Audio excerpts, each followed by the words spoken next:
Gabi na naman, ika-9 ng gabi. Para bang oras na kung saan lahat ng masasamang bagay ay nagsisimulang gumalaw sa dilim. Hindi ko inasahan na magiging ganito katagal ang lakad ko. Dapat ay nakarating na ako sa bayan bago lumubog ang araw, pero nagkamali ako ng daan.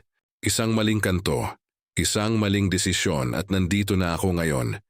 Naglalakad mag-isa sa gitna ng kagubatan na hindi ko kilala, umuulan ng malakas.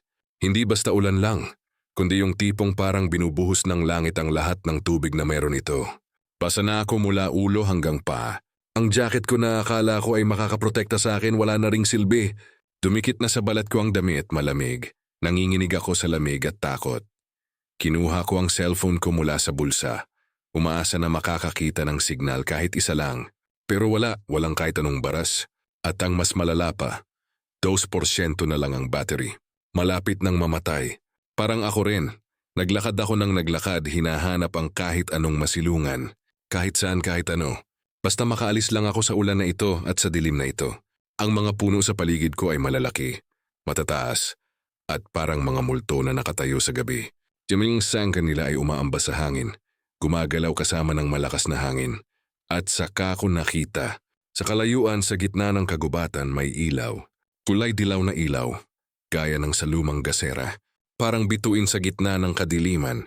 Tumakbo ako papunta roon. Hindi na ako nag-isip kung ano ang naghihintay sa akin. Ang mahalaga lang sa akin noon ay makahanap ng silungan. Habang papalapit ako, nakita ko na ang ilaw ay nanggagaling sa isang kubo. Lumang kubo na yari sa kawayan at nipa. May hagdanan papunta sa pintuan, mga 3 baitang lang. Ang buong bahay ay parang lumulutang sa lupa dahil sa haligi nito. Maliit lang, siguro mga 2 silid lang ang laman. Pero sa gabing iyon, para sa akin parang palasyo na iyon. Umakyat ako sa hagdanan. Ang bawat yapak ay gumagawa ng tunog sa basang kahoy. Kumatok ako sa pintuan 3 beses. Malakas pero hindi masyadong malakas. Hindi ko alam kung sino ang nakatira dito sa gitna ng kagubatan at ayokong mag-ingay ng sobra. Walang sumagot. Kumatok ulit ako. Mas malakas na ngayon. 5-6 na beses. Desperado na ako. Ang ulan ay hindi humihina at ang lamig ay tumatatagos na sa buto ko at saka ko narinig. May tunog sa loob. Mga yabag. Mabagal na mga yabag. Parang hirap na hirap maglakad. Tapos ay may boses. Matandang babae. Sino yan? Ano ang kailangan mo? Ang boses ay malambot pero may kakaiba. Parang may pagkagaralgal. Parang hindi sanay magsalita. Manong. Manang. Patawad po sa abala. Naliligaw po ako at umuulan ng malakas. Pwede po ba akong makasilong sandali lang? Hanggang huminto lang ang ulan, pangako po. Tahimik sandali. Narinig ko ang mga yabag ulit, papalapit sa pintuan. Tapos ay may tunog ng kandado na binubuksan. 1, 2, 3. 3 kandado. Ang pinto ay bumukas ng dahan-dahan. At nakita ko siya, matandang babae. Napakalapit na siguro sa 80 o 90 taong gulang. Payat, napakayat, parang balat at buto na lang. Ang buhok niya ay puti na. Mahaba, nakalugay, umaabot hanggang bewang. Ang balat niya ay kulubot na kulubot, parang papel na ginusot-gusot. Pero ang mga mata niya kakaiba. Malalaki, maliwanag, parang may sariling liwanag. At nakatuon sa akin, tuloy ka, anak, basa ka na. Tara, pumasok ka. Ang tawag niya sa akin ay anak. Hindi ako sanay na tawagin ng ganun ng mga taong hindi ko kakilala. Pero siguro dahil matanda na siya. Pumasok ako at agad na naramdaman ko ang init sa loob. May nagliliyab na apoy sa isang sulok. Sa loob ng lumang kalan na yari sa putik. Tiningnan ko ang paligid. Ang kubo ay simple lang. May isang mesa sa gitna, 2 upuan na yari sa kahoy. Walang kusina, yung kalan lang ang paglululutuan. May isang kama sa sulok, maliit lang. May kulambo na puti pero madumi na. May mga nakasabit na gamit sa kisame. Mga bunot ng bawang, mga dahon na hindi ko kilala. At mga kakaibang bagay na parang mga buto o sungay. Umupo ka, anak. Magluluto ako ng mainit para sa iyo. Umupo ako sa isa sa mga upuan. Ang lamig ay unti-unting nawawala. Pinalitan ng init mula sa apoy. Tiningnan ko ang matanda habang siya ay naglalakad papunta sa kalan. Napakabagal niyang maglakad. Parang bawat hakbang ay napakasakit. Ang likod niya ay nakayuko, kuba na. Salamat po talaga. Hindi ko alam kung ano ang gagawin ko kung hindi ko nakita ang kubo niyo. Walang anuman, anak. Madalas naman akong makakuha ng bisita dito. Hindi naman masama na may kasama minsan. Kasama? Sa gitna ng kagubatan, sino pa ang pupunta dito? Pero hindi ko na tinanong. Baka naman may mga kapitbahay sa paligid na hindi ko lang nakikita dahil sa dilim. Nagsimula siyang magluto. Kumuha siya ng kawali, nilagyan ng mantika, at nagsimulang magprito ng mga hindi ko maaninag na pagkain. Ang amoy ay kakaiba. Hindi masarap pero hindi rin pangit. Parang may halong tabang at alimango, pero may kasamang ibang amoy na hindi ko maipangalan. Habang nagluluto siya, tumahimik lang ako. Pinagmamasdan ko ang mga nakasabit sa kisame. Ang mga bawang ay tama, yun ay normal. Pero yung mga dahon, yung mga buto, parang hindi ko nakita sa ibang bahay. At may isang bagay na nakasabit sa pinakasulok, parang balat. Balat ng hayop siguro. Tuyo na, kulay kayo manggi. Kumain ka, anak, nilapag niya sa harap ko ang isang plato. May laman itong pritong isda pero ang hugis ay kakaiba. Parang halo ng isda at iba pang bagay. Pero gutom ako. Napakagutom. Kaya kumuha ako ng tinidor pero sabi niya, wala akong kubyertos, anak. Kamay lang, tumango ako. Kumuha ako ng kaunting pagkain. Nilagay sa bibig. Ang lasa ay matamis, alat at may kasamang pait. Pero nilunok ko. Sa kumain pa ako ng isa. Gutom na gutom talaga ako. Habang kumakain ako, napansin kong hindi siya kumakain. Nakatayo lang siya sa tabi ng kalan, nanonood sa akin. Yung mga mata niya ay nakatuon pa rin sa akin, hindi gumagalaw. Hindi po kayo kakain, manang. Ay, busog pa ako, anak. Kumain na ako kanina. Ikaw lang kainin mo yan lahat, tumango ako. Pero may pakiramdam ako na may mali. Hindi ko alam kung ano, pero may mali. Patuloy ko siyang kinakain ng pagkain. Pero ang pakiramdam na iyon ay lumalaki sa dibdib ko. Pagkatapos kong kumain, tumayo ako at nagsalita. Manang, pwede po ba akong mag-CR? Saan po dito? Itinuro niya ang isang pintuan sa likod. Doon, anak. Pero mag-ingat ka. Madulas ang sahig. Lumapit ako sa pintuan at pinuksan. Tiyang CR ay maliit lang, walang bowl, balde lang at tabo. May bintana na bukas. At pumasok ang hangin at ulan. Pero hindi iyon ang unang napansin ko. Ang unang napansin ko ay ang amoy. Hindi amoy ng CR, amoy ng dugo. Matapang mabaho, parang may namatay na hayop doon. Tiningnan ko ang paligid. Hinahanap kung saan nanggagaling. At nakita ko, sa sulok sa likod ng balde may mga buto. Hindi buto ng manok o baboy. Mas malaki. Buto ng tao. Nanlamig ako. Ang lahat ng init na naramdaman ko kanina ay nawala. Tiningnan ko ulit ang mga buto. Sigurado ako, buto ng tao iyon. Hita, braso at isang bungo na walang panga. Hindi ako umihi. Bumalik ako agad sa loob, sinubukang maging kalmado. Hindi dapat niya malaman na nakita ko. Hindi dapat umupo ulit ako sa upuan. Ang matanda ay nakatayo pa rin sa tabi ng kalan. Nanonood pa rin sa akin. Ngumiti siya pero ang ngiti ay kakaiba. Masyadong malawak. Masyadong maraming ngipin. Okay ka lang ba, anak? Namumutla ka. Opo, manang. Pagod lang po siguro ako. At ang lamig din po. Matulog ka na. Doon ka sa kama. Ako ay dito lang sa upuan. Umiling ako. Hindi po, manang. Kayo na po ang matulog doon. Ako ay dito na lang po. Sige, anak. Kung yan ang gusto mo, umupo siya sa kabilang upuan katapat ko. Gimbang sa mata niya ay nakatuon pa rin sa akin. Hindi nag-iiba ang tingin. Parang binabasa niya ang isip ko. Sinubukan kong magsalita para lang may marinig ako, bukod sa ulan at hangin. Manang, matagal na po ba kayong nakatira dito? Matagal na, anak. Mahigit 50 taon na siguro. Mag-isa lang ako dito. Namatay na ang asawa ko, wala akong anak. Kaya ako lang. Hindi po kayo nalulungkot? Nalulungkot. Pero nasanay na ako at may mga dumarating naman minsan katulad mo. Kaya hindi talaga ako nag-iisa. Ang paraan ng pagsasalita niya sa huling bahagi ay may kakaiba. Parang may ibig sabihin na hindi ko maintindihan. Nagpatuloy ang pag-uusap namin pero ang isip ko ay nasa mga buto na nakita ko. Kailangan kong umalis ngayon pero paano? Malakas pa rin ang ulan. At alam kong may mali sa matandang ito at saka ko nakita. Sa likod niya, sa dingding, may salamin. Lumang salamin na sira-sira na ang gilid. At doon ko nakita. Wala siyang reflection. Ako lang ang nakikita ko sa salamin. Wala siya, ang puso ko ay bumilis. Hindi na ako makahinga ng maayos, aswang. Ang matandang ito ay aswang, sinubukan kong maging kalmado. Hindi dapat niya malaman na alam ko na. Kailangan kong mag-isip ng paraan para makaalis.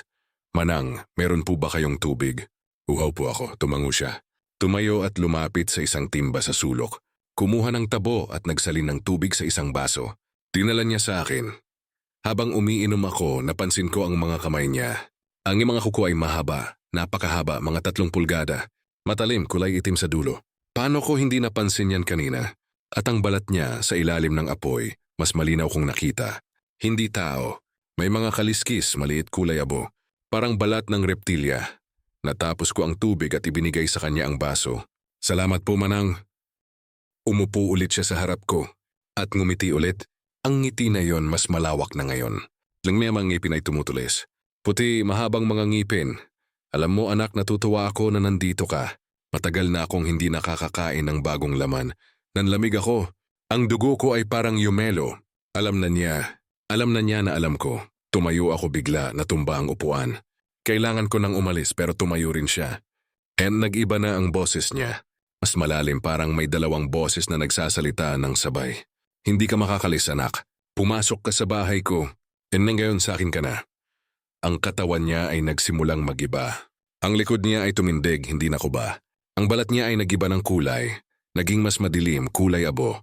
Ang mga braso niya ay humaba. Ang mga daliri ay naging mas mahaba pa. Ang mukha niya, oh Diyos ko, ang mukha niya. Ang bibig niya ay lumapad, umabot hanggang mga tainga. Ang mga ngipin ay lumitaw lahat. Mahabang mga pangil na parang sa lobo. Yung mga mata niya ay naging pula, kumikinang sa dilim. At ang dila niya lumabas mahaba, parang ahas umaabot hanggang leeg niya. Tumakbo ako papunta sa pintuan. Hinila ko ang hawakan pero nakakandado. Sinubukan kong buksan ang mga kandado. Pero ang mga kamay ko ay nanginginig. Hindi ko mabuksan. Ang unang kandado ay sobrang higpit, parang sinementado na sa kahoy. Ginamit ko ang 2 kamay. Hinila ng malakas pero hindi gumagalaw. Ang pangalawang kandado ay mas malaki pa. Yari sa bakal na lumang-luma na. Ngunit matibay pa rin. Sinubukan kong ikot-ikotin. Pero parang nakalak sa lugar. Narinig ko ang mga yabag niya sa likod ko. Mabilis na ngayon. Hindi na yung mabagal na lakad ng matanda. Tumakbo siya papunta sa akin. Ang bawat yapak niya ay gumagawa ng malalakas na tunog sa sahig. Parang tunog ng mga kuko na kumakalmot sa kahoy. Nasaan ka pupunta, anak? Dito ka na lang. Sama-sama tayo. Ang boses niya ay mas kakaiba na ngayon. Parang 3 boses na nagsasalita ng sabay. Isa ay matanda pa rin. Isa ay batang babae. At isa ay malalim na lalaki. Lahat ay nagsasalita ng sabay. Gumagawa ng isang tunog na nakakapangilabot. Tumakbo ako palayo sa pintuan, papunta sa kabilang bahagi ng kubo. Sinubukan kong magtago sa likod ng kama, pero alam kong walang silbi. Kita niya ako. Ang mga mata niyang pula ay sumusunod sa bawat galaw ko. Lumapit siya. Ang mga mata niya ay nakatuon sa akin. Ang dila niya ay lumalabas, dumudura, parang nag-aantabay. May dumadaloy na likido mula sa bibig niya. Kulay berde, malapot, tumutulo sa sahig at umuusok. Huwag kang takot anak. Mabilis lang ito. Hindi ka masyadong masasaktan. Pangako ko sa iyo magiging mabilis lang. Pero alam kong sinungaling siya. Nakita ko ang mga buto sa CR. Nakita ko kung paano niya pinaghihiwalay ang bawat bahagi ng katawan. Alam kong hindi mabilis. Alam kong masakit, hindi ako sumagot. Hinahanap ko ang kahit anong pwedeng gamitin. At nakita ko. Sa gilid ng kama may isang kahoy. Mahaba, parang pamalo o basto ng matanda. Kinuha ko iyon, hinawakan ng mahigpit. Nang lumapit siya, hinampas ko siya sa ulo, malakas. Ginamit ko ang lahat ng lakas ko. Tumama sa mukha niya at napaatras siya. Sumigaw siya, isang sigaw na parang halo ng tao at hayop. Parang ugong ng baboy na kinakatay at iyak ng sanggol na sumasakit. Ay, masakit yan anak. Masakit talaga yan. Pero hindi siya natumba. Tumawa pa siya. Ang tawa niya ay malakas, umalingaw-ngaw sa buong kubo. Masakit yan anak. Pero hindi sapat. Hindi sapat para patayin ako. Marami nang nagtangka. Lahat sila nandito na rin ngayon. Sa aking tiyan, hinawakan niya ang tiyan niya at ginawa ang isang tunog na parang gumagapang. At nakita ko, ang tiyan niya ay gumagalaw. May mga hugis ng mga mukha na lumalabas sa loob. Mga kamay na tumutulong. Mga bibig na sumisigaw. Pero walang tunog na lumalabas. Tahimik lang silang lahat, nakakulong sa loob ng kanyang katawan. Napaatras ako, nasusuka, pero hindi ako pwedeng sumuka ngayon. Kailangan kong tumakas, tumakbo ako ulit. Papunta sa kalan. At nakita ko, yung mga bawang na nakasabit. Kinuha ko ang lahat, tinanggal sa lubid. Hinagis ko sa kanya. Ang bawang ay tumama sa katawan niya at sumigaw siya ulit. Mas malakas ngayong beses. Ang balat niya sa tinamaan ay nagsimulang umusok, nasusunog. Hindi lang basta usok, kundi may kasamang apoy na kulay asul. Umatras siya, tinatakpan ang mukha niya ng mga kamay na mahaba na, "Anak ng demonyo, nasaan mo nakuha yan? Sino ang nagturo sa iyo?" Hindi ako sumagot, pero nakita kong gumagana ang bawang. Kaya hinanap ko pa ang iba. Tiningnan ko ang buong kubo, bawat sulok. May nakita akong pulang tela sa gilid, parang panyo o pamunas. Pasa pa, pero kinuha ko. Hindi ko alam kung bakit, pero pakiramdam ko ay makakatulong. Baka may lana ito, baka may basbas. Lumapit ako sa apoy, kinuha ang isang kahoy na nagliliyab. Hinawakan ko kahit mainit, kahit nasusunog ang kamay ko. Ang sakit ay dumaan sa buong braso ko pero hindi ko binitawan. Kailangan ko ito. Nang lumapit ulit siya, itinapat ko ang apoy sa kanya. Tumama sa dibdib niya. Sumigaw siya, umatras at bumagsak sa sahig. Ang katawan niya ay nag-uusok na ngayon. Ang amoy ay parang nasusunog na goma, karne at bulok na basura. Nakakapagpasuka ang amoy, pero hindi ako huminto. Hinagis ko pa ang kahoy na nagliliyab sa kanya. Tumama sa mukha niya at mas lalong sumigaw. Ang mga mata niyang pula ay nanlilisik pa rin. Nakatingin sa akin, puno ng galit at gutom. Pero tumayo pa rin siya. Hindi ka makakatakas, anak. Kahit anong gawin mo, hindi ka makakatakas dito. Sa pintuan ay hindi magbubukas. Ang bintana ay masyadong mataas. Nandito ka na. Akin ka na. Tiningnan ko ang paligid. May bintana sa likod ko. Maliit pero baka kasya ako. Tumakbo ako papunta doon. Hinampas ko ang salamin. Ginamit ko ang pulang tela na hawak ko para hindi masugatan ang kamay ko. Sa basag ang salamin, ang mga piraso ay bumagsak sa labas sa putik at ulan. Tiningnan ko sa labas. Mataas. Mga 10 talampakan ang layo sa lupa, pero wala na akong choice. Mas mabuti nang mahulog at masaktan kaysa manatili dito at maging pagkain ng aswang na ito. Umakyat ako sa bintana. Ang mga paa ko ay sumabit sa kahoy, pero hinila niya ako. Ang mga kamay niya, ang mga kuko niya, tumama sa likod ko. Kumagat sa balat. Sumigaw ako sa sakit. Ang kuko niya ay parang mga kutsilyo. Tumama sa buto ko. Hinihiwa ang laman pero sinipa ko siya sa mukha. Ginamit ko ang buong lakas ng paa ko. Tumama sa ilong niya at narinig ko ang tunog ng pagkakabasag. Dumugo ang ilong niya pero ang dugo ay kulay itim. Malapot parang langis. Pumitiw siya sandali. At ginagamit ko ang pagkakataong iyon. Tumalon ako, bumagsak ako sa lupa, sa putik at ulan. Ang tuhod ko ay tumama sa bato, naramdaman ko ang crack. Ang buto siguro. Pero tumayo ako, tumakbo. Kahit umiyak na ako sa sakit.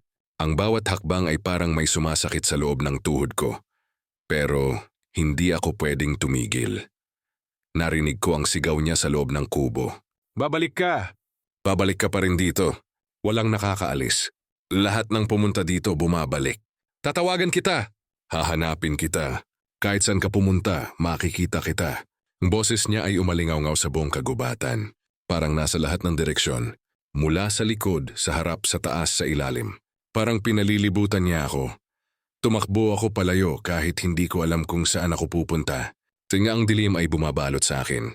Ang ulan ay bumubulag pero patuloy akong tumatakbo. Tungmang sanga ay tumatagos sa mukha ko. Sa braso ko pero hindi ako tumigil. Kailangan kong lumayo. Kailangan kong makaalis sa lugar na yon. At saka ko narinig ang tunog ng mga pakpak. Malalaking pakpak, parang sa ibon pero mas malalaki. Tumingin ako sa likod at nakita ko siya. Lumilipad siya ngayon. Ang katawan niya ay ganoon pa rin. Pero may pakpak na lumitaw sa likod niya. Malalaking pakpak na parang sa paniki pero mas malaki pa. Ang pakpak ay kulay itim.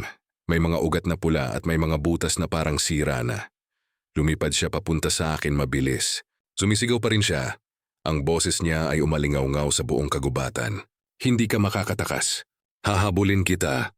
Kukunin kita." Tumakbo ako ng mas mabilis pero alam kong hindi ako makakatakas sa kanya sa haba ng mga paa ko. Ang pakpak niya ay masyadong mabilis. Ang distansya sa pagitan namin ay bumababa ng bumababa. Kailangan kong magtago. Pero saan? Sa kagubatang ito walang matago. Puro puno at damuhan lang. Nakakita ako ng malalaking bato, may puwang sa ilalim. Pumasok ako doon, nagpumilit kahit makipot. Ang katawan ko ay kasya, pero ang puwang ay sobrang liit. Ang mga bato ay kumikintal sa likod ko, sa mga sugat na gawa niya, pero wala akong pakialam. Kailangan kong magtago. Narinig ko siyang dumapo sa tabi ng bato. Yung kanyang CDF ng Weimar kasi ay dumadagan sa lupa. Yung mga kuko niya ay kumakalmot sa lupa, gumagawa ng malalim na marka. Narinig ko ang boses niya. Ngayon ay malambot ulit, parang matanda. Lumabas ka na, anak. Pagod ka na. Lumabas ka na at magpahinga. Tuturuan kita kung paano maging katulad ko. Tuturuan kita kung paano mabuhay ng matagal. Magiging pamilya tayo. Ikaw at ako. Mag-isa lang ako dito. Kailangan ko ng kasama. Kailangan ko ng anak, hindi ako sumagot. Humawak ako sa bibig ko para hindi ako huminga ng malakas. Pero ang puso ko ay tumitibok ng malakas. Sigurado akong naririnig niya. Alam kong nandyan ka. Naririnig kita, amoy kita. Ang dugo mo, ang takot mo, naririnig ko lahat. Ang bawat tibok ng puso mo, ang bawat paghinga mo, naririnig ko.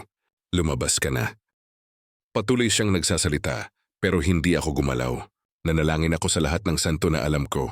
Kay San Miguel Arcangel, sa Birhen Maria, kay San Benito, kahit kanino. Kahit sino, pakiusap, tulungan niyo ako. Anak, naiintindihan kita. Takot ka. Pero wala kang dapat ikatakot. Hindi kita sasaktan. Pangako ko. Tutulungan lang kita. Gagawin kitang katulad ko. Magiging immortal ka. Hindi ka na maghihirap. Hindi ka na mamamatay. Magiging isa ka sa amin. Ang boses niya ay mas malambot na ngayon, parang nag-aalok ng regalo. Pero alam kong kasinungalingan lahat ng iyon. Nakita ko ang mga buto. Nakita ko kung ano ang ginawa niya sa mga nauna sa akin. Narinig ko ang mga kuko niya na kumakalmot sa bato sa itaas ko. Sinusubukan niyang tanggalin ang bato para makuha ako. Ang tunog ay nakakapangilabot, parang kumikintal sa utak ko. Kung hindi ka lalabas, kukunin kita. Tatanggalin ko ang batong ito. Tatanggalin ko lahat ng hadlang. At kukunin kita. At nagsimula siyang gumalaw. Ang bato sa itaas ko ay nagsimulang gumalaw. Unti-unti pero sigurado. Nakikita ko ang mga bitak na lumalaki. Ang bato ay bubuksan niya. Kailangan kong gawin ang isang bagay. Hindi ako pwedeng maghintay lang dito. Tiningnan ko ang paligid sa loob ng puwang. May nakita akong maliit na bato manipis matalim. Kinuha ko yon, naghintay ako. Dunis bawi sa itasi ay manlagay na ang butas. Nakita ko na ang mukha niya. Ang mga mata niyang pula nakatingin sa akin. Ngumiti siya, ang mga ngipin niya ay kumikislap sa dilim. Nandyan ka pala anak, tara na. Halika na sa akin. Nang inabot niya ako ng kamay, sinaksak ko ang bato sa palad niya. Malalim, hanggang sa dulo. Sumigaw siya umatras, ang kamay niya ay dumudugo ng itim na dugo. Ginamit ko ang pagkakataong iyon. Lumabas ako mula sa ilalim ng bato. Tumakbo ng mabilis. Hindi ako tumingin sa likod. Tumakbo lang ako ng tumakbo. Narinig ko siyang lumilipad ulit. Ang sigaw niya ay mas galit na ngayon. Papatayin kita. Hindi na kita gagawing anak. Kakainin na lang kita. Lahat ng laman mo kakainin ko. Tumakbo ako sa gitna ng mga puno. Umaasa na mahirapan siyang lumipad sa mga sanga. At tama ako. Narinig ko siyang tumama sa mga puno, sumigaw. Pero patuloy pa rin siyang humahabol. Ang mga paa ko ay sumasakit na. Ang tuhod ko ay hindi na halos gumagalaw. Ang mga sugat ko ay dumudugo pa rin. Pero hindi ako pwedeng tumigil. Kung titigil ako, mamamatay ako at saka ko nakita. Sa kalayuan, may ilaw ulit, pero hindi kulay dilaw. Puti, maliwanag. Parang flashlight or ilaw ng kotse. Tumatakbo ako papunta doon.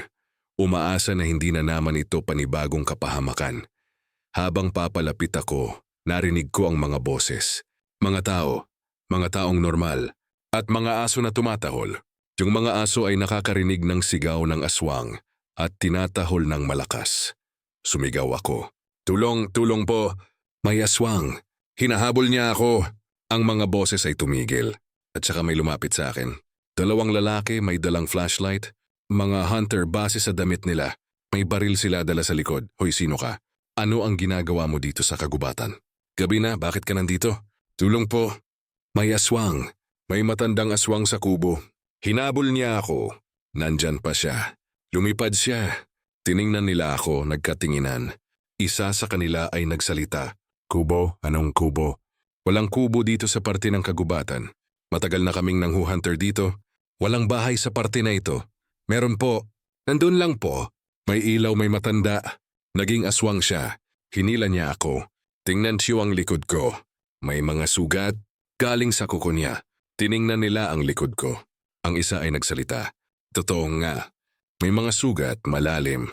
Pero kaibigan, matagal na kaming nanghuhunter dito. Walang kubo sa parte ng kagubatang ito. Siguro nililigaw ka na ng mga engkanto. O baka may lagnat ka. Hindi po. Totoo ang nakita ko. May kubo, may matanda! Naging aswang siya. Hinawakan nila ako sa braso. Tara na, sama ka na sa amin. Ihahatid ka namin sa bayan. Baka may lagnat ka talaga. Nagdelirium ka na. Pero bago kami makaalis, narinig namin ang sigaw. Ang sigaw ng aswang. Malakas umalingaw-ngaw sa buong kagubatan. Ang mga aso ay nagsimulang umatras, tumatahol ng mas malakas, takot. Ano yan? Sabi ng isa sa mga hunter, yun po. Yun ang aswang. Nandyan na siya. Tiningnan nila ang itaas. At nakita nila. Ang matandang babae, lumipad sa itaas ng mga puno. Ang mga pakpak niya ay kumakawag ng malakas. Tuming paltsin niya ay pula. Nakatingin sa amin. Ang dalawang hunter ay nanlaki ang mga mata. Aswang nga. Tunay na aswang. Kumuha sila ng baril nila. Pero bago pa nila mabaril, lumipad palayo ang aswang. Bumalik sa dilim ng kagubatan. Pero bago siya nawala, sumigaw siya. Babalik ka pa rin! Hihintayin kita. Darating ka pa rin. Ang boses niya ay umalingaw-ngaw pa rin kahit wala na siya. Parang nakakulong sa hangin ang sigaw niya. Ang mga hunter ay tumingin sa akin. Kaibigan, swerte mo. Sobrang swerte mo. Halos lahat ng napupunta sa lugar na yan, hindi na bumabalik. Ikaw nakaligtas ka. Pero bakit hindi nyo nakikita ang kubo? Nandoon lang. May ilaw, umiling ang isa. Para sa amin walang kubo. Pero para sa mga pinili niya, makikita nila. Yun ang power niya. Pinapakita niya ang gusto niya ipakita. At kapag pumasok ka na hindi ka na makakaalis, no? Pero nakaalis ako. Oo, pero bihira yun. Ikaw lang ang nakakaalis ngayong taon. Ang mga nauna sa iyo lahat na natili doon. Kaya swerte mo talaga. Sumama ako sa kanila, naglakad papunta sa bayan. Ang dalawang hunter ay bantay na bantay. Hawak ang baril. Nakatutok sa itaas, baka bumalik ang aswang. Ang mga aso nila ay tahimik na ngayon pero patuloy pa rin na nanginginig. Alam nilang may masama sa kagubatan.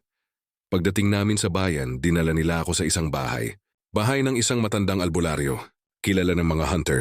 Sabi nila, ito ang tanging tao na makakatulong sa akin. Pinuksan ng albularyo ang pintuan. Matanda na rin siya, mga 70 na siguro. Pero ang mga mata niya ay malinaw pa, matalino. Tiningnan niya ako at namutla siya. Saan mo nakuha yan, anak? Saan ka nang galing? Sa kagubatan po. May aswang. Matandang babae. Hinarol niya ako. Hinila niya ako. Pero nakaligtas ako. Tumango siya. Kilala ko yan. Ang matandang babae sa kubo. Marami nang naligaw doon. Ang iba hindi na bumalik. Ikaw, swerte ka. Nakaligtas ka. Pero hindi pa tapos. Ano po ibig ninyong sabihin? Ang aswang na yan kapag nakagat ka niya o nakalmot, may bahagi niya na nakapasok sa iyo. Sa dugo mo, kailangan natin alisin yan. Kung hindi, unti-unti magiging katulad mo rin siya. Magiging aswang ka rin, nanlamig ako. Paano po? Paano natin aalisin? May ritual. Pero masakit. Kailangan mong tiisin. Kailangan mong magdasal. At kailangan mong magtiwala sa akin. Tumango ako. Gagawin ko po. Kahit ano, basta hindi ako magiging katulad niya. Pinuksan niya ang isang kahon. May laman itong mga gamit. Mga kandila, mga bato, mga dahon. At isang maliit na bote na may tubig. Sabi niya, holy water yon. Pinendisyunan ng pari mula sa simbahan. Inunat niya ang mga kandila sa paligid ko. 9 na kandila. Sinindi niya lahat. Ang liwanag ay pumuno sa silid. Pero ang dilim sa labas ay mas madilim pa. Kumuha siya ng mga dahon. Sabi niya, balete iyon. Ginamit niya para sa ritual. Ginuisa niya sa tubig, ginawa itong parang tsa. Inom mo ito. Lahat, huwag kang mag-iwan, ininom ko. Ang lasa ay napakay. Parang kinakain ko ang pinakamapait na dahon sa mundo. Pero nilunok ko lahat. Pagkatapos kumuha siya ng holy water. Ibinuhos sa mga sugat ko. Sumigaw ako. Ang sakit ay sobra. Parang nasusunog ang mga sugat ko mula sa loob. Pero hinawakan niya ako, sabi niya, tiisin mo anak. Kailangan lumabas ang dumi. At nakita ko. Mula sa mga sugat ko, may lumabas na maitim na likido. Hindi dugo, iba, malapot, mabaho. Ang holy water ay nagpalabas ng lahat ng iyon. Pagkatapos ginamot niya ang mga sugat ko. Nilagyan ng mga halamang gamot tapos binabalot ng tela. Sabi niya magiging okay na ako. Pero kailangan kong mag-ingat. Huwag kang bumalik sa kagubatan na yan. Kahit kailan. Yang aswang na yan naalala ka niya. Hihintayin ka niya. At kapag bumalik ka, Hindi ka na makakaligtas, hindi na po ako babalik, pangako. Ngumiti siya. Mabuti matulog ka na. Bukas alis ka na dito. Umuwi ka sa bahay mo. Kalimutan mo ang nangyari. Tumango ako. Hiniga ako sa kama na ibinigay niya. Pero hindi ako nakatulog. Buong gabi, ang mga mata ko ay nakabukas, naaalala ang mukha ng matanda. Ang mga mata niya, ang mga ngipin niya, ang boses niya na nagsasabing, "Babalik ka pa rin." Kinaumagahan, umalis ako sa bayan. Sumakay ako ng jeep, umuwi sa syudad. Pero kahit ngayon ilang taon na ang lumipas, naalala ko pa rin. Ang gabing iyon, ang kubo, ang matandang aswang. At minsan sa gabi, kapag umuulan ng malakas, naririnig ko pa rin ang boses niya. Tumatawag sa akin. Hinahamon akong bumalik. Nagsasabing, "Anak, balik ka." Nandito ako. Naghihintay pa rin pero hindi ako babalik. Kahit kailan. Kahit anong mangyari. Dahil alam kong kung babalik ako, hindi na ako makakalis pa. Magiging katulad ko na rin siya. Isang aswang na nag-iisa sa gitna ng kagubatan. Naghihintay ng susunod na biktima. Minsan napapaisip ako, gaano karami na kaya ang naligaw sa kubo na iyon? Gaano karami na ang hindi nakaligtas? Gaano karami na ang nasa loob ng tiyan niya? Mga kaluluwa na hindi makalabas, nakakulong habang buhay. Diyan ang mas nakakatakot, gaano pa kaya katagal siya mabubuhay. Sabi ng albularyo, ang mga aswang na katulad niya immortal. Hindi sila namamatay. Habang may kinakain sila, buhay sila. At sa kagubatang iyon, maraming naliligaw. Maraming mga tao na katulad ko, na naghahanap ng silungan, ng tulong. Pero ngayon, alam ko na, ang ilang bahay, ang ilang lugar hindi para sa mga tao, hindi para sa atin. May mga lugar na mas mabuting iwasan, may mga bahay na mas mabuting hindi pasukin. At ang kubo na iyon, sa gitna ng kagubatan, isa sa mga iyon. Kung sakaling maligaw ka sa kagubatan at makakita ka ng kubo na may liwanag, huwag kang lalapit. Huwag kang papasok. Mas mabuti pang mabasa ka sa ulan. Magutom, malamigan, kaysa pumasok doon. Dahil kapag pumasok ka na, hindi ka na makakaalis. O kung makakaligtas ka man, maiiwan mo ang bahagi ng kaluluwa mo doon. At habang buhay, tatawagin ka niya pabalik. At ang pinakamasakit, alam mong parte ng iyo ay gustong bumalik. Parte ng iyo ay gustong makita ulit ang matanda. Parte ng iyo ay gustong maintindihan kung ano siya, kung paano siya nabuhay ng ganun katagal. Parte ng iyo ay curious pa rin. Pero kailangan mong labanan ang curiosity na iyon. Kailangan mong kalimutan. Kailangan mong magpatuloy sa buhay mo. Dahil ang alternative, ang pagbabalik, ay mas masahol pa sa kamatayan. Ang pagbabalik ay ang simula ng iyong katapusan. Kaya ngayon, gusto kong magbigay ng babala sa lahat ng makakabasa o makakarinig nito. Kung maligaw kayo, huwag kayong desperado. Huwag kayong papasok sa kahit anong bahay na hindi nyo kilala. Mas mabuti pang manatili sa labas kahit umuulan, kahit madilim. Dahil ang dilim sa labas ay wala pa sa dilim sa loob ng mga bahay na iyon.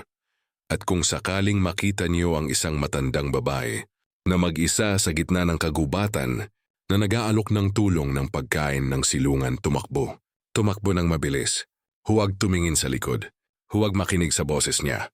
Dahil ang boses niya ay makakapanghikayat, ang boses niya ay makakapagtulak sa inyo na bumalik. Alam ko dahil ako mismo minsan pa, halos bumalik na. Isang gabi, makalipas ang 3 taon, nag-drive ako papunta sa probinsya. Hindi ko sinasadya, hindi ko na plano. Pero bigla na lang, nandoon na ako papunta sa direksyon ng kagubatan na iyon. Parang may tumatawag sa akin, parang may mahiwagang hila at alam kong siya iyon. Ang matanda, tumatawag sa akin. Gustong ibalik ako pero naalala ko ang babala ng albularyo. Naalala ko ang mga sugat, ang mga buto sa CR, ang mga mukha sa tiyan niya. At huminto ako. Bumalik ako. Umuwi ako. Pero alam kong isang araw baka hindi ko na makaya. Baka ang tawag niya ay mas malakas na. Baka isang araw babalik talaga ako.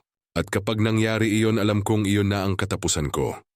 Kaya habang maaari, lumalayo ako. Iniwasan ko ang mga kagubatan. Iniwasan ko ang mga lugar na katulad ng naranasan ko. Nanalangin ako araw-araw na sana hindi na ako bumalik.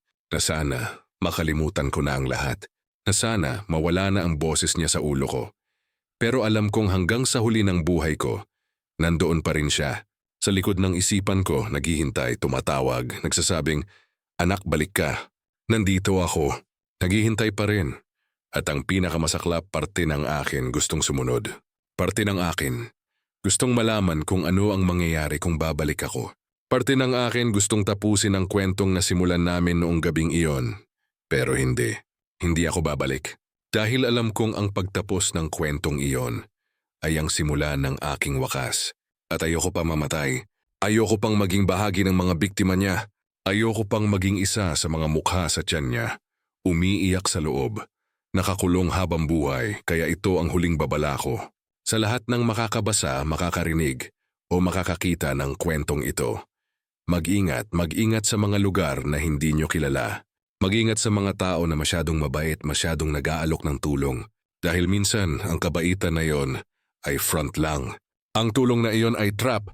Kapag nahulog ka na sa trap, mahirap nang makaligtas. Alam ko dahil ako nakaligtas. Pero hindi buo. May bahagi ng akin na naiwan doon. Sa kubo, sa dilim, sa kagubatan. So hanggang mga yon hinahanap ko pa rin ang bahaging iyon. Pero alam kong hindi ko na ito makikita. Dahil ang bahaging iyon, pag-aari na niya, ng matandang aswang, ng babae sa kubo. Ng nilalang na naghihintay pa rin, sa gitna ng kagubatan, sa likod ng ulan at dilim. Naghihintay ng susunod na biktima. At baka ikaw ang susunod. Kaya mag-ingat. Lagi, palagi. Dahil alam mong hindi mo alam kung kailan o saan, pero darating ang araw na makakatagpo mo rin siya. O ang katulad niya. At sa araw na iyon, sana matandaan mo ang kwentong ito. Sana matandaan mo ang babala ko. At sana tumakbo ka. Tumakbo ng mabilis. At huwag tumingin sa likod. Dahil kapag tumingin ka, makikita mo siya. Nakangiti, naghihintay, at nagsasabing, anak, tuloy ka. Pasok ka, nandito ako. Naghihintay sa iyo. Pero hindi dito natatapos ang kwento ko. Hindi ganon kasimple. Dahil makalipas ang 5 taon mula noong gabing iyon, may nangyari ulit. Isang bagay na hindi ko inaasahan. Isang bagay na nagpaalala sa akin na ang nakaraan, hindi madaling talikuran. Yung mga demonyo na akala natin ay naiwan na natin, ay sumusunod pa pala. Naghihintay lang ng tamang panahon para bumalik. Nasa syudad na ako noon. Mayroon na akong trabaho, apartment, normal na buhay. Nakalimutan ko na halos ang nangyari. O sa tingin ko, nakalimutan ko na. Pero ang katawan ko hindi nakakalimot. Ang mga sugat ko, kahit gumaling na ay sumasakit pa rin minsan. Lalo na kapag umuulan. Lalo na kapag madilim. Parang may nag-aalala sa loob ng mga buto ko. Gumagalaw, umiinit. Isang gabi, bandang 2:00 na ng hating gabi, ginising ako ng isang tunog. Hindi usual na tunog. Hindi kotse, hindi aso, hindi tao. Iba, parang may kumakatok. Pero hindi sa pinto. Parang nasa kisame. Katok, katok, katok, mabagal, rhythmic, parang may pattern. Bumangon ako sa kama. Nakinig. At narinig ko ulit, katok, katok, katok, mas malakas na ngayon. Mas malapit, tumayo ako, lumapit sa bintana. Tiningnan ko sa labas. Ang syudad ay tahimik. Walang tao sa kalye. Walang kotse. Yung mga silaw sa mga poste ay kumikinang. Pero walang buhay. Parang lahat ng tao ay tulog na. At saka ko nakita. Sa kabilang kanto, sa ilalim ng puno may nakatayo. Matandang babae.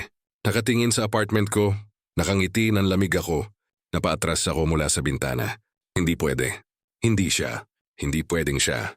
Nasa syudad ako. Malayo sa kagubatan. Malayo sa kubo. Hindi siya pwedeng nandito. Pero tiningnan ko ulit. At nandoon pa rin siya. Nakatingin pa rin. Ngumingiti pa rin. At nagsimula siyang maglakad. Papalapit sa building ko. Tumakbo ako sa pintuan. Sinigurado kong nakalock lahat. Yung main door, ang deadbolt, ang chain. Lahat, bumalik ako sa kwarto, kinuha ang cellphone ko. Tatawag ako ng pulis, pero walang signal. 0 bars, imposible, nasa syudad ako. Laging may signal dito at narinig ko ulit ang katok. Ngayon sa pinto na, hindi sa kisame. Sa pinto, mabagal, katok, katok, katok, sino yan? Sigaw ko. Pero alam ko na ang sagot, ang boses ay dumating, malambot, pamilyar. Anak, ako lang. Buksan mo. Matagal na tayong hindi nagkita. Miss nakita, hindi pwede. Umalis ka. Hindi kita bubuksan. Tumatawa siya. Ang tawa ay umalingaw-ngaw sa buong hallway. Anak, hindi mo ba ako na-miss? Na-miss mo ba ako? Kahit kaunti. Alam kong na-miss mo ako dahil naririnig kita. Gabi-gabi naririnig kita na naginip tungkol sa akin. Alam kong bumabalik ka sa alaala mo. Alam kong gusto mong bumalik. Hindi. Umalis ka na. Pero ang katok ay patuloy. Mas malakas na ngayon, katok. Katok, katok, ang pinto ay naguugana. Ang buong frame ay gumagalaw, tiningnan ko ang paligid. Hinahanap ko kung ano ang gagawin ko. Pero wala akong makita. Nasa ikalimang palapag ako. Hindi ako pwedeng tumalon. Walang fire escape. Ang tanging paraan palabas ay ang pinto. Nandoon siya at saka tumigil ang katok, tahimik, wala nang tunog, nakinig ako. Walang naririnig. Parang umalis na siya pero alam kong hindi. Alam kong nandyan pa rin siya, naghihintay. At tama ako. Dahil maya-maya narinig ko ang boses niya ulit. Pero ngayon hindi na sa pinto. Nasa loob na. Nasa kwarto ko. Nandito na ako, anak. Hindi mo na ako kailangan papasukin. Pumasok na ako. Nandito na ako. Tumingin ako sa likod ko. Nakita ko siya. Nakatayo sa sulok. Ang matandang babae. Ang aswang. Pero iba na ang hitsura niya ngayon. Hindi na siya mukhang tao. Hindi na kahit kaunti. Ang balat niya ay kulay itim na parang sunog. Ang mga mata niya ay walang puting bahagi na puro pula. Yun ay masipin niya wara lahat mahahaba na. Mga ipangil. Tunay mga kamay niya, ang mga kuko niya, umaabot na hanggang sahig. Kumusta ka na, anak? Matagal na tayong hindi nagkita. Namiss kita talaga, umatras ako. Paano ka nakapasok? Nakalock ang lahat. Tumatawa siya. Anak, ang mga lock para lang sa mga tao, hindi sa mga katulad ko. Pwede akong pumasok kahit saan, kahit kailan. Basta gusto ko. Ano ang gusto mo? Alam mo naman. Gusto kita. Gusto kitang makasama ulit. Gusto kitang isama sa akin. Gusto kitang gawing katulad ko. Hindi ba sinabi ko na dati? Magiging pamilya tayo. Ikaw at ako. Mag-isa lang ako. Kailangan ko ng kasama. Kailangan ko ng anak. At ikaw ang pipiliin ko. Hindi, ayoko. Umalis ka. Lumapit siya. Mabagal. Bawat hakbang ay gumagawa ng tunog sa sahig. Parang kumakalmot ang mga kuko niya. Anak, huwag kang takot. Masakit lang sandali. Pagkatapos magiging masaya ka na. Magiging katulad mo na ako. Magiging immortal ka. Magiging malakas ka. Magiging libre ka. Hindi ka na maghihirap. Hindi ka na mamamatay. Magiging perfect ka. Pero alam kong kasinungalingan lahat ng iyon. Nakita ko ang mga biktima niya. Nakita ko ang mga mukha sa tiyan niya. Walang masaya doon. Walang perfect. Puro sakit. Puro kalungkutan. Puro takot. Hinahanap ko ang kahit anong pwedeng gamitin. At nakita ko. Sa mesa ko may kutsilyo. Ginamit ko kanina para sa hapunan. Kinuha ko yon. Hinawakan ng mahigpit. Huwag kang lumapit. Sasaksak kita. Tumatawa siya. Anak, sinubukan mo na yan dati. Hindi gumagana. Hindi ako namamatay sa mga ganyan. Kailangan ng mas malakas. Kailangan ng mas espesyal. Lumapit siya pa rin. Mas malapit na ngayon. Mga 3 metro na lang ang layo. Makikita ko na ang mga detalye ng mukha niya. Ang mga ugat na kumikintal sa leeg niya. Ang iyong mga kaliskis sa balat niya. Ang mga matang namumula palalo at bigla, naalala ko. Ang sinabi ng albularyo, yung mga bagay na pwedeng gumana. Ang mga bagay na nakaka-affect sa kanila. Tumakbo ako sa kusina. Pinuksan ang cabinet. Hinanap ko ang bawang. Meron pa, kinuha ko lahat. Hinagis ko sa kanya, tumama. At sumigaw siya. Ang bawang ay nag-burn sa balat niya. Umatras siya, tinatakpan ang mukha. Anak ng, nasan mo nakuha yan? Bakit meron kanyan dito? Dahil alam kong babalik ka. Hinanda ako. At totoo yun. Makalipas ang 3 taon, nagsimula akong mag-prepare. Bumili ako ng bawang. Marami, inilagay ko sa lahat ng sulok ng apartment. Sa kusina, sa kwarto, sa banyo. Lahat para lang sa sandaling ito. Para lang kung sakaling bumalik siya pero hindi pa rin sapat. Alam kong hindi siya makikimatay sa bawang lang. Kailangan ko ng ibang bagay. Tumakbo ako sa kwarto. Pinuksan ang drawer sa ilalim ng kama. Kinuha ko ang isang bote. Holy water! Pinili ko sa simbahan. Pinendisyonan ng pari, inipon ko. Para lang sa sandaling ito, bumalik ako sa sala. Nandoon pa rin siya, pero mas galit na ngayon. Ang mukha niya ay mas kakaiba na. Ang bibig niya ay mas malaki na. Ang mga ngipin niya ay mas mahaba na. Anak, tama na yan. Huwag mo akong pahirapan. Sumama ka na lang sa akin. Mabilis lang. Hindi ako sasama. Pinuksan ko ang bote. Ibinuhos ko sa kanya. Lahat. Ang holy water ay tumama sa katawan niya. At sumigaw siya. Mas malakas pa sa dati. Ang buong apartment ay umyanig. Ang mga bintana ay nabasag. Tumising skamitis ay nahulog. Ang balat niya ay nagsimulang matunaw. Hindi basta matunaw kundi parang natutunaw talaga. Lumiliquid. Dumudugo ng itim. Ang gamoy ay nakakamatay. Parang nasusunog na basura, bulok na karne at sulfur. Pero hindi pa rin siya namamatay. Tiningnan niya ako. Ang mga mata niya ay puno ng galit, puno ng pagnanasa, puno ng gutom. Anak, gagantihan kita. Gagantihan kita sa ginawa mo. Hindi ka makakatakas. Kahit saan ka pumunta, hahanapin kita. Kahit gaano katagal, hihintayin kita. Sa pag nahanap na kita, hindi na kita pag-aantukin. Paparusahan kita. At bigla nawala siya. Parang usok. Naging usok lang siya. Lumipad papunta sa bintana. At lumabas. Nawala sa gabi. Nahulog ako sa sahig. Humihingal, nanginginig, umiiyak, pero buhay pa ako. Nakaligtas ako ulit pero alam kong hindi pa tapos. Alam kong babalik siya ulit. At sa susunod, mas prepared siya. Mas galit siya. Mas determinado siya. Kinaumagahan, lumipat ako ng apartment. Hindi ko sinabi sa landlord kung bakit. Nagbayad lang ako ng penalty. At umalis, lumipat sa ibang distrito. Ibang bahagi ng syudad, malayo. Pero hindi pa rin ako kampante. Kaya bumalik ako sa probinsya. Sa bayan kung saan dinala ako ng mga hunter noong gabing iyon. Hinanap ko ang albularyo. Pero sabi ng mga tao, namatay na siya. 3 taon na ang nakakaraan dahil sa edad na. Pero may itinuro sila sa akin. Ang apo ng albularyo, babae rin, mga 30 anyos. Sabi nila mas malakas pa siya sa lola niya. Mas alam. Mas pwede tumulong, pumunta ako sa bahay niya. Kumatok, binuksan niya. Tiningnan niya ako. Namutla siya. Ikaw yung nakaligtas dati. Sabi sa akin ng lola ko tungkol sa'yo. Sabi niya, babalik ka. Kailangan mo ng tulong. Opo, bumalik siya. Pumunta sa apartment ko. Sinubukan niya akong kunin. Pero nakaligtas ako ulit. Pero alam kong babalik siya. Kailangan ko ng permanenteng solusyon. Kailangan kong patayin siya, tuluyan, umiling siya. Mahirap yan. Ang mga aswang na katulad niya hindi basta-basta namamatay. Kailangan ng espesyal na paraan. Kailangan ng ritual. Kailangan ng sacrifice. Gagawin ko. Kahit ano. Basta matapos na ito. Tiningnan niya ako, matagal. Parang sinusukat kong seryoso ako. At pagkatapos tumango siya, sige, tutulungan kita. Pero kailangan mong sundin lahat ng sasabihin ko. Walang tanong. Walang pag-aalinlangan. Dahil kapag nagkamali tayo, pareho tayong mamamatay. Maintindihan. Opo, maintindihan ko. Mabuti. Magsimula tayo. Pero hindi dito. Kailangan nating pumunta sa lugar niya, sa kubo niya. Doon natin siya kailangan patayin. Dahil doon ang source ng power niya. Doon ang connection niya sa mundo. Kapag pinatay natin siya doon, tuluyan na siyang mamamatay. Nanlamig ako. Kailangan ko bang bumalik doon? Sa kubo? Oo, walang ibang paraan. Kailangan mo bumalik. Pero nung ngayong beses, handa ka na. Ngayong beses, alam mo na kung ano ang haharapin mo. At ngayong beses, kasama mo ako, tumango ako. Kahit takot ako, kahit ayaw ko, alam kong kailangan. Alam kong ito na ang tanging paraan para matapos ang lahat.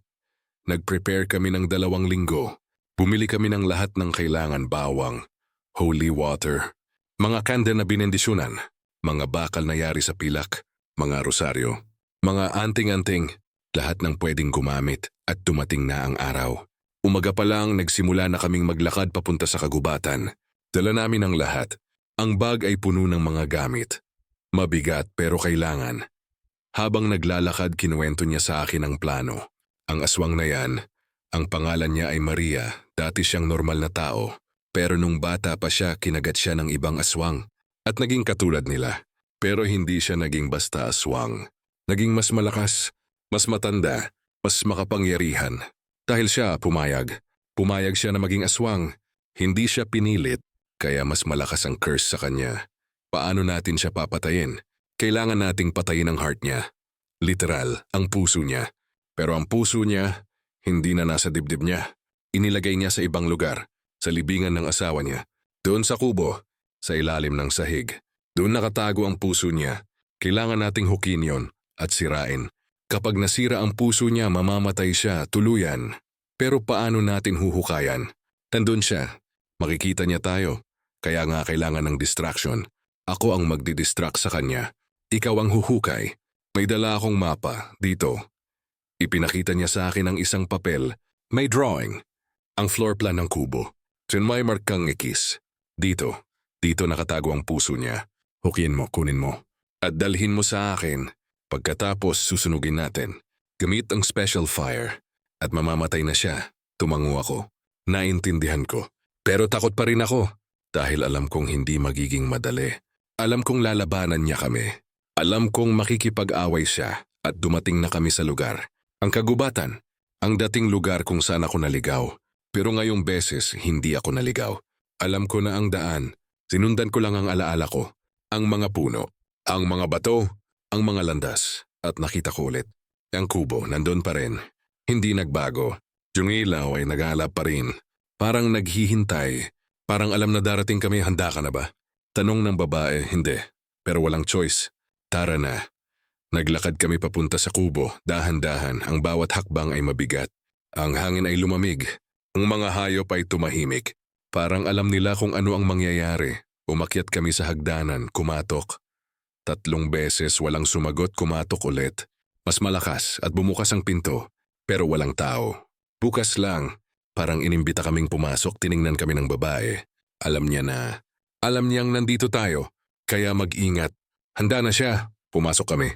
Ang loob ng kubo ay pareho pa rin. Walang nagbago. Ang mesa, ang upuan, ang kama, ang kalan. Lahat pareho pa rin pero walang tao.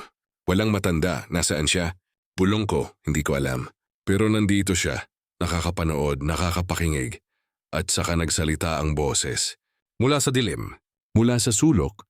Nandito ako, nanonood, nakikita ko kayo. At alam ko kung bakit kayo nandito. Gusto ninyong patayin ako. Gusto ninyong sirain ako, pero hindi kayo magtatagumpay. Hindi kayo makakapatay sa akin.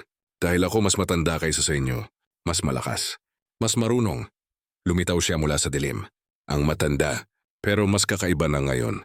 Ang katawan niya ay mas malaki na, mas matangkad. Ang mga braso niya ay mas mahaba. Ang mga kuko niya ay mas matalim. Ang mga mata niya ay mas pula pa. Ikaw, turo niya sa akin. Ikaw ang nakaligtas dati. Ikaw ang nakakasakit sa akin. Ikaw ang pumunta sa apartment ko. Ikaw ang nag-burn sa akin. Ngayon, gagantihan kita. Ngayon, kakainin kita unti-unti, piece by piece. Lumapit siya, mabilis, pero ang babae ay sumigaw. Ngayon! Sinagis niya ang holy water sa matanda. Tumama, sumigaw ang matanda, umatras. Hukay na. Bilisan mo! Tumakbo ako papunta sa lugar na itinuturo ng mapa. Sa sulok ng kubo, may mesa doon. Itinulak ko ang mesa at nakita ko, ang sahig doon ay iba, mas madilim ang kulay, parang nilagyan ng ibang kahoy. Kumuha ako ng pala na dala namin. Sinimulang hukay. Tuwing ang kahoy ay mahirap, matibay, pero patuloy ako. Hinukay ng hinukay. Sa likod ko naririnig ko ang away. Ang matanda at ang babae. Yung matanda ay umaatake. Ang babae ay depensa, sumasagot. Ang tunog ng sigawan, ng paghampas. Ng pagbasag pero patuloy ako. Hinukay pa rin. Tuni maya-maya tumama ako sa isang bagay matigas, hindi kahoy, iba. Hinukay ko pa. At nakita ko, isang kahon. Maliit na kahon. Yari sa metal. Kumuha ako, binuksan at nakita ko ang puso. Ang literal na puso. Pero hindi normal. Kulay itim, malaki at tumitibok pa. Kahit wala sa katawan. Tumitibok pa rin, nakuha ko na. Sigaw ko, ang matanda ay tumingin sa akin. At nakita niya ang hawak ko. Ang mga mata niya ay lumaki. Nanlaki ng sobra. Hindi. Ibigay mo yan. Ibigay mo sa akin. Yan ang akin. Tumakbo siya papunta sa akin. Pero ang babae ay humarang. Hinagis ang lahat ng holy water sa matanda. Hinagis ang mga bawang. Hinagis ang lahat. Takbo. Lumabas ka. Bilisan. Tumakbo ako palabas ng kubo. Dala ang puso. Bumaba ng hagdanan. Tumakbo palayo. Yung may matanda ay sumisigaw sa likod ko. Sumisigaw ng mga words na hindi ko maintindihan. Mga curse. Mga sumpa.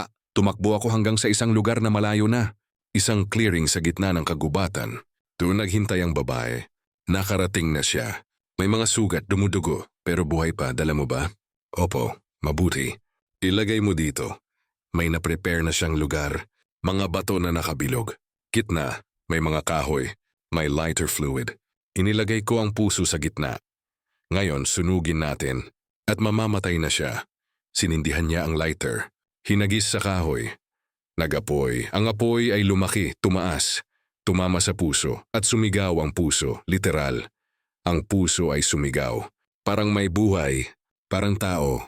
Ang sigaw ay umalingaw-ngaw sa buong kagubatan. Lahat ng hayop ay tumakbo palayo. Lahat ng ibon ay lumipad. At sa malayo, narinig ko ang sigaw ng matanda.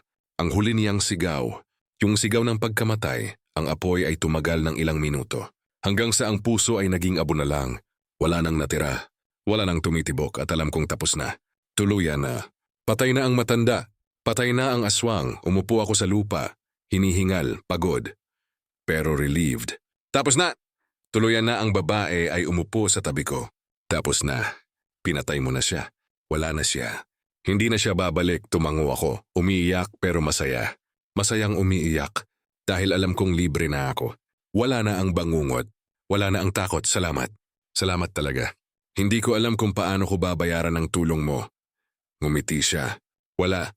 Hindi mo kailangan magbayad. Ang bayad ko ang alam kong nakatulong ako. Na nakaligtas ka. Na natapos na ang suffering mo. Tumayo kami. Naglakad pabalik sa bayan. Diyong kagubatan ay naging tahimik na. Ang hangin ay mas magaan na. Parang nawala ang bigat. Parang nawala ang curse. Pero habang naglalakad may napansin ako. Sa malayo, sa likod ng mga puno may nakatayo. Isang figura, maliit, batang babae. Tiningnan ko ng mabuti. Pero nang mag-blink ako, wala na, nawala. May nakita ka ba? Tanong ng babae. Wala, siguro imahinasyon ko lang. Pero sa loob ko may nag-aalangan. May pakiramdam na hindi pa tapos. Na may iba pa. Na may sumusunod pa. Pero itinakwil ko ang pakiramdam na iyon. Sabi ko sa sarili ko, tapos na. Patay na ang aswang, wala na. Ligtas na ako, nakarating kami sa bayan. Nagpaalam ako sa babae. Salamat ulit. At umuwi na ako sa syudad. Ang mga sumunod na buwan ay tahimik. Walang nangyari. Walang kakaiba. Normal lang ang lahat, trabaho. Bahay, buhay, normal, nakalimutan ko na ulit. O sa tingin ko, nakalimutan ko na. Nagsimula akong maging masaya. Nagsimula akong mag-move on, nakipag-date ako. Naging girlfriend ko. Pangalan niya ay Sarah. Mabait. Maganda. Understanding. Hindi ko sinabi sa kanya ang tungkol sa aswang. Hindi ko sinabi ang tungkol sa kubo. Ayokong magsalita tungkol doon. Ayokong balikan ang alaala. Pero isang gabi, habang natutulog kami, nanaginip ako. Panaginip na parang totoo. Nasa kubo ako ulit pero iba ngayon. Mas madilim, mas malamig. At walang matanda. Walang aswang, may bata. Batang babae. Mga 10 taong gulang. Nakaupo sa upuan. Nakatingin sa akin, sino ka? Tanong ko, ngumiti siya. Ako si Maria, anak ni Maria, ang tinalo mo, nanlamig ako. Wala siyang anak. Sabi niya wala siyang anak, tumatawa ang bata. Sabi niya iyon dahil gusto niya ng anak. Pero meron na siya. Ako ang anak niya. Bago siya naging aswang, meron na siyang anak. Ako. Pero pinabayaan niya ako. Naiwan niya ako. Kaya namatay ako. Dito sa kubo. Naging multo ako. Naging bahagi ng curse. Ano ang gusto mo? Gusto kong pumalit. Gusto kong maging buhay ulit. Gusto kong kunin ang katawan mo. Para mabuhay ulit ako. Lumapit siya, mabilis. Hinawakan niya ang braso ko, malamig, sobrang lamig. Parang yelo. At nagising ako, humihingal, nanginginig. Tiningnan ko si Sarah sa tabi ko. Tulog pa. Hindi niya napansin, bumangon ako. Uminom ng tubig. Sabi ko sa sarili ko, panaginip lang. Hindi totoo. Tapos na ang lahat pero kinabukasan may nangyari. May dumating sa apartment ko. Letter. Walang remit. Walang stamp. Walang address. Binuksan ko at nabasa ko. Ang nanay ko ay patay na. Pero ako buhay pa. And darating ako. Hihintayin kita. Kukunin kita. Dahil ikaw pumatay sa nanay ko. Kailangan mong magbayad, nanlamig ako. Napabitaw ako ng letter. Hindi totoo. Hindi pwede. Tapos na ang lahat pero alam kong hindi. Alam kong may bagong kabanata. Bagong aswang. Bagong bangungot, kinausap ko si Sarah. Sinabi ko lahat. Ang kubo, ang matanda. Ang ipagpatay sa aswang. At ang bata. Ang anak, nakinig siya. Hindi siya naniwala ng una. Pero nakita niya ang takot sa mga mata ko. Nakita niya ang mga sugat na naiwan. At naniniwala na siya. Ano ang gagawin natin? Tanong niya, kailangan nating bumalik ulit. Kailangan nating patayin ang bata tuluyan para matapos na talaga ang lahat. Tumango siya. Sige, sasama ako. Hindi kita pababayaan at bumalik kami. Sa probinsya, hinanap namin ulit ang babae na tumulong sa akin. Pero sabi ng mga tao na wala na siya. Pagkatapos ng pagpatay sa aswang, umalis na siya. Hindi na bumalik, walang ibang makakatulong. Kami na lang, 2, laban sa bagong aswang, nag-prepare ulit kami. Bumili ng mga gamit, bawang, holy water, lahat pero mas marami ngayong beses. Dahil alam kong mas malakas ang kalaban ngayong beses.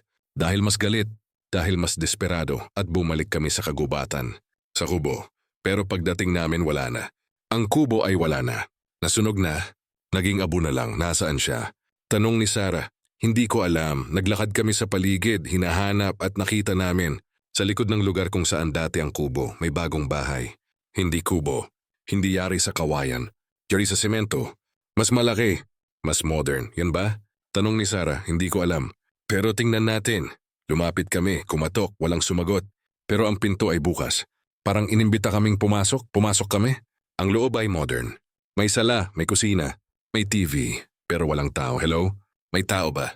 Sigaw ko, walang sumagot, naglakad kami sa loob. Tiningnan ang bawat kwarto. Walang tao. Pero may nakita kaming kakaiba. Sa isang kwarto may altar, may mga kandila, may mga larawan. At sa gitna, ang larawan ng matanda. Ang aswang na pinatay namin. Dito siya nakatira. Ang bata, ang anak at saka narinig namin ang boses.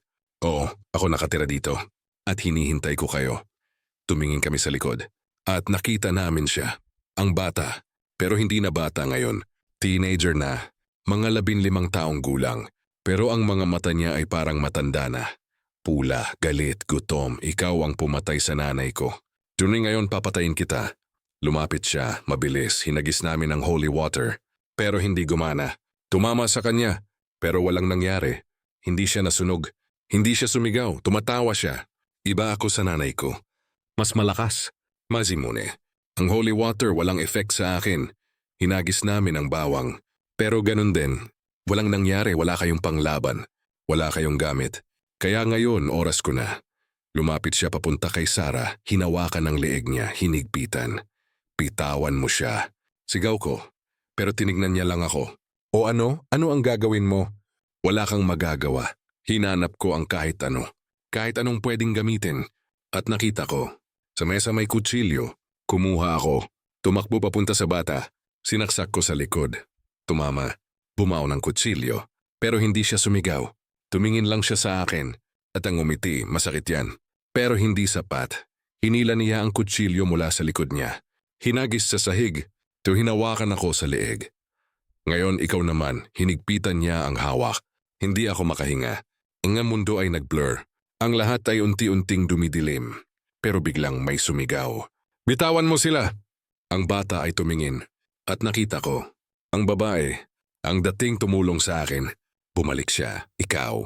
Sabi ng bata, ikaw ang tumulong sa kanila. Ikaw ang pumatay sa nanay ko. Oh, ako yun. Ngayon, papatayin kita rin. Hinagis niya ang isang bagay sa bata. Hindi holy water, hindi bawang, iba, parang abo. Itim na abo tumama sa bata. At sumigaw siya. Ang sigaw ay nakakapangilabot. Ang katawan niya ay nagsimulang mag-smoke. Ang balat niya ay nagsimulang matunaw. Ano yan? Sigaw ng bata. Yun ang abo ng nanay mo. Ang abo ng aswang. Ang tanging bagay na pwedeng pumatay sa iyo dahil pareho kayo. Ang abo ng ina pumapatay sa anak. Hinagis niya pa. Mas marami pa. Yung bata ay nahulog sa sahig. Sumisigaw, umiiyak. Ang katawan niya ay unti-unting nawawala. Unti-unting naging usok at maya-maya wala na. Wala ng bata. Wala ng sigaw. Tahimik na ang babae ay lumapit sa amin. Okay lang kayo? Tumango kami. Hinihingal pa. Pero buhay pa, salamat. Paano mo nalaman? Tanong ko, alam ko na may anak siya. Alam ko na darating ang araw na lalabas ang anak. Kaya nag-prepare ako. Kinuha ko ang abo ng nanay, inipon ko. Para sa araw na ito. Tapos na ba? Tuluyan na ba? Tumango siya. Oo, tapos na. Walang iba pang anak. Walang iba pang aswang. Patay na sila lahat. Libre ka na. Tuluyan na. At alam kong totoo. Dahil naramdaman ko. Ang bigat sa dibdib ko nawala. Ang takot na laging nandoon. Nawala. Parang may tumangal ng mabigat na bagay sa balikat ko. Umuwi kami sa syudad. Ako at si Sarah. At nagsimula kaming maging normal. Tunay na normal. Walang takot. Walang bangungot. Walang aswang. Nag-propose ako kay Sarah makalipas ang 1 taon. Nag-yes siya. Nagpakasal kami. Nagkaroon ng anak. 2, isang babae, isang lalaki. At hindi ko na sinabi sa kanila ang tungkol sa aswang. Hindi ko na binanggit. Ayokong malaman nila. Ayokong matakot sila. Pero minsan kapag tulog na silang lahat, pumupunta ako sa terrace. Tumitingin sa kalangitan. At naalala ko pa rin. Ang gabing iyon. Ang kubo. Ang matanda. Ang bata. At naiisip ko gaano karami pa kaya ang katulad nila. Gaano karami pa kaya ang mga aswang na nakatago sa buong Pilipinas. Gaano karami pa kaya ang mga taong nakakaranas ng ganito. ng takot, ng bangungot, ng curse at naisip ko rin sana hindi na maranasan ng mga anak ko. Sana hindi na sila makatagpo ng mga katulad nila. Sana maging safe sila palagi. Pero alam ko rin na ang mundo hindi safe.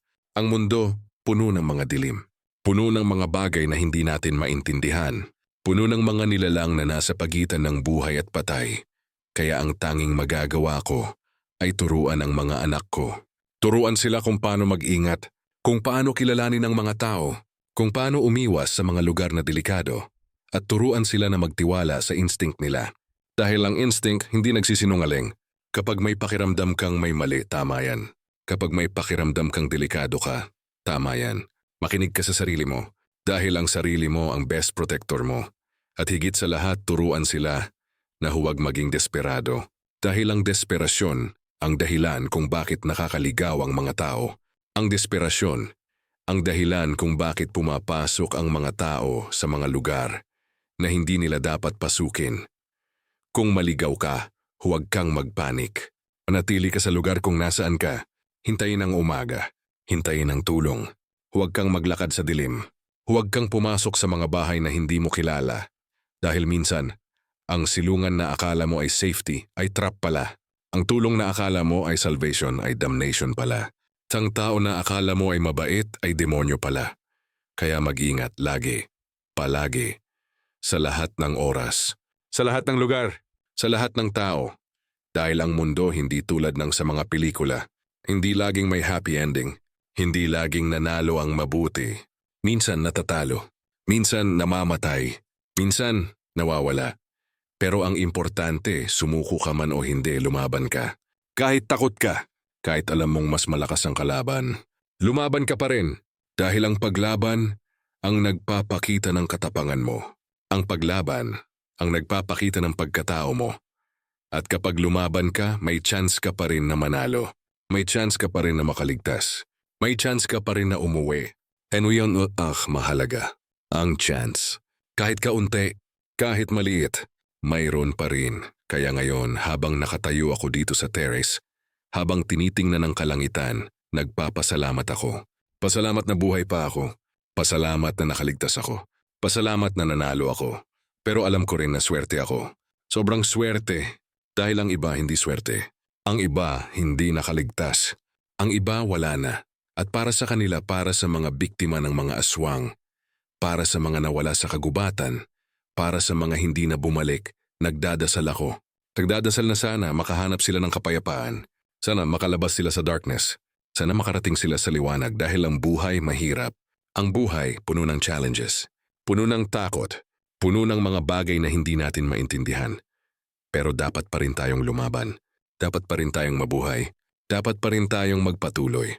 Dahil yan ang ibig sabihin ng pagiging tao. Ang kahit gaano kahirap, patuloy pa rin. Ang kahit gaano katakot, lumaban pa rin. Ang kahit gaano kadilim, maghanap pa rin ng liwanag.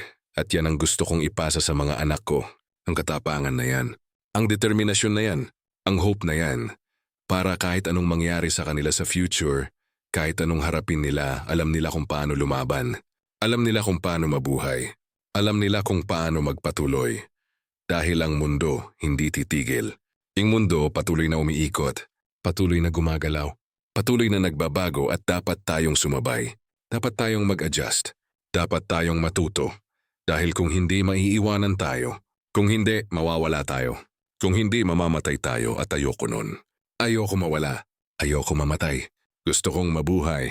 Gusto kong makasama ang pamilya ko. Gusto kong makita ang mga anak ko na lumalaki, na nag-aasawa, na nagkakaroon ng sariling pamilya, kaya lalabanan ko. Lalabanan ko ang lahat ng darkness. Lalabanan ko ang lahat ng takot.